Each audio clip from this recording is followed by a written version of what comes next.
Okay, so we have 281 times 34.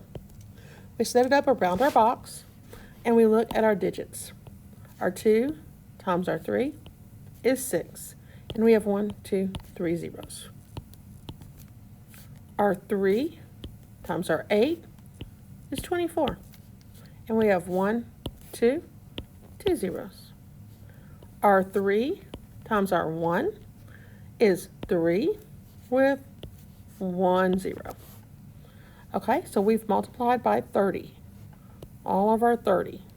Now, we're going to do our 4 times 2 is 8.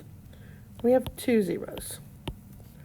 4 times this 8 is 32.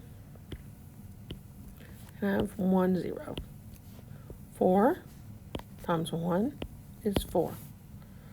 So these are all called partial products inside here. So now I'm going to do the addition part. I'm going to add all my partial products together. So I have 6,000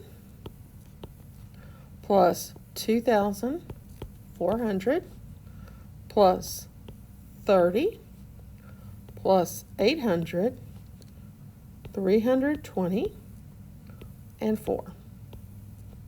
So 4 is in my ones place, 5 is in my tens place, 15 would be in my hundreds place. I'm going to regroup the 1, and I get my answer as 9,554.